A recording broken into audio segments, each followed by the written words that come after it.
Hello Hasbro fans, this is Separate Destroyers back again with yet another Star Wars action figure review.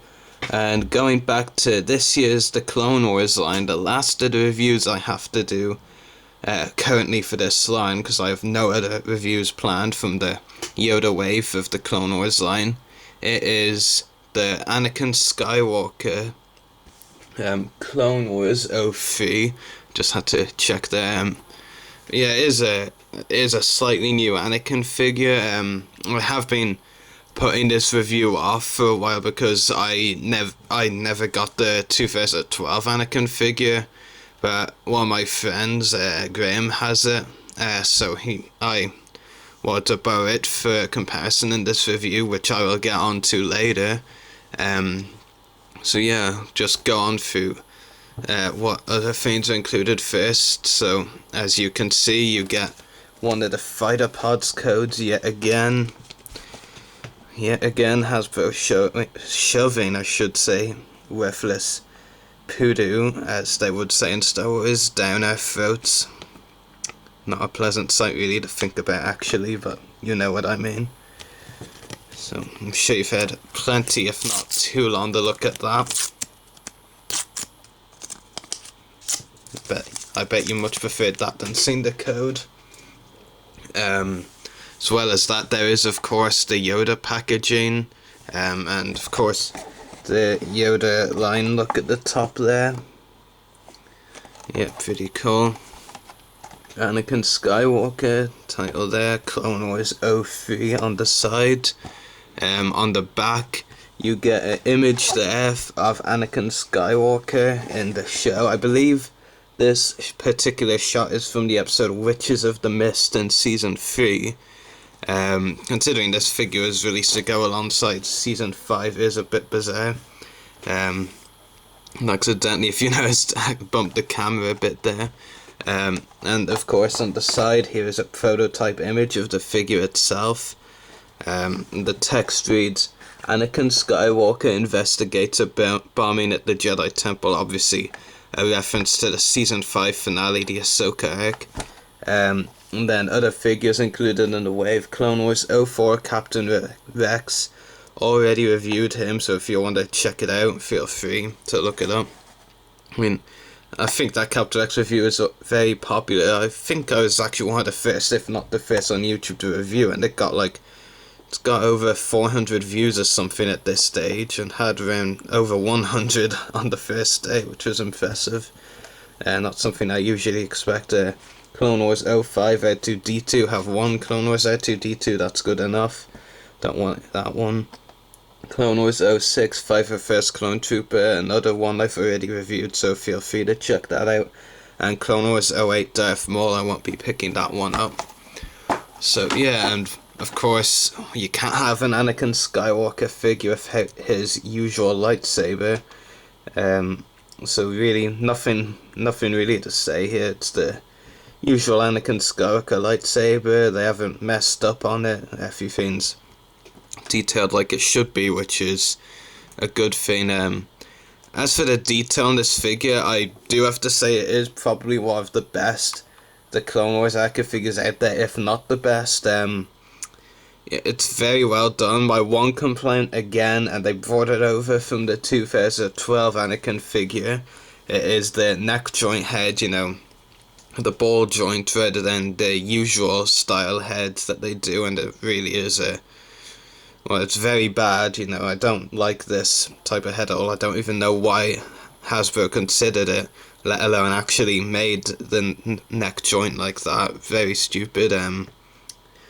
Yeah, the face sculpt itself, I do like it. It is fairly grumpy looking, which I think is good, because, Anakin can get quite grumpy a lot in the show, and considering this figure is, I guess, to an extent marketed as a Season 5 finale figure, Anakin had good reason to be angry in that arc, and for obvious reasons, he was angry in it. So yeah, I think I do like the face sculpt. It is one of Hasbro's better ones, as Anakin. The scar, as you can see there, I'm not completely convinced by it. It's definitely not completely screen accurate, but it's something. It's not far from great though. Yeah, that's all I can really say for the face sculpt. Is pretty decent, could be a lot worse. As for the clothing itself, not bad. I believe it's I'm not quite sure to put a slightly, kind of a sleeker, lighter paint job to it, but instead of just trying to tell you how about I actually show you the other Anakin figures. So here is the 2012 Anakin on the right compared to the 2013 Anakin on the left. I do much prefer the 2013 version. It's a little less bulky. I know Anakin isn't supposed to be completely slim because he's a bit muscular, but I think, the 2013 one definitely shows it better. And there are a lot of changes to the clothing. And in fact, looking up at my display, I actually, nabbed the 2011 Anakin figure off display, so 3 Anakin figures in one. Yeah, you can actually see that the gear on the 2013 Anakin is more resembling to the 2011 Anakin, whereas the 2012 one, has a bit completely different, kind of color pattern on itself. The 2011 and 2013 share the same, but this one, the 2011 one, it's way too bulky. While this one I think gets it pretty right.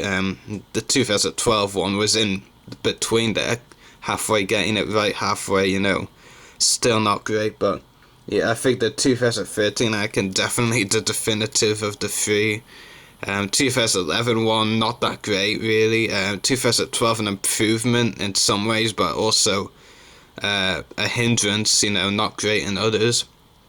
I think this one definitely wins out, being the best Anakin Skywalker figure in the season 3 onwards outfit. So yeah, not much else I can really say about the comparison. As you can see, face sculpt again. I think the 2012 one does have a decent face sculpt, but it's not exactly perfect. I'm not too sure what is about it, but I don't know, it just looks a bit, off to me. No point comparing the 2011 one. That one was anything, it was just completely off. But for those of you wondering if you can, the way in the 2011 Anakin figure you could take Anakin's right arm off and put on the robotic arm, you can actually still do that. I just hope it works. You just stick it onto the arm joint there. Yep, there we go. Yeah, as you can see, that pretty cool add-on. I do have to admit, it was a pretty cool idea of Hasbro to include that in the 2011 Anakin figure, and I mean they've made it able to use that idea of taking one arm off and putting on the robotic arm. They've used that. They've made it so the 2012 and 2013 figures can also, have it on the other arms, so that's pretty cool. So yeah, this is the 2013 Anakin Skywalker figure, and articulation, just before I wrap up, articulation is I'm not really too sure what you can call the neck joint, but, a neck joint neck. That probably sounded really bad. Ball jointed neck. That's what I should have said all along. Ball jointed neck, ball hinged shoulders and elbows, swivel forearms. Swivel forearms. Swivel waist, swivel hips, and ball hinge knees, no ankles. So after 3 years of doing Anakin figures in a season 3 onwards regular outfit, they still couldn't add ankles. That's a bit poor really, and considering the animated line is done after this Yoda packaging wave, the animated line is done after this Yoda packaging wave, there's no way they'll be adding ankles to an Anakin figure in this outfit anytime soon, if ever. Well, definitely not ever, actually. But yeah, it's still pretty good. It's definitely the best of these 3 figures, of the 3 Anakin figures in this outfit. But still far from perfect. I'd give it an 8 out of 10. If you want the definitive Anakin figure in this outfit, I'd highly recommend picking it up. But if you think you're okay with either of the other 2, then that's okay as well. It doesn't. I mean, this is easily the best of the three, but if you're happy enough with one of those, that's okay. That's your choice. But no, it is still a pretty good figure. I wasn't actually originally planning to get it, but got it for £5, so why not? So yeah, 8 out of 10 for this Anakin Skywalker figure, and you'll probably be able to find it on display soon in my 300th video, the new collection update, which I've been working hard on, to have an all new display of new figures and all shown, and there's a lot of new stuff. There's still lots of new stuff to come probably. So anyway, I hope you've enjoyed this review. May the force be with you and happy hunting.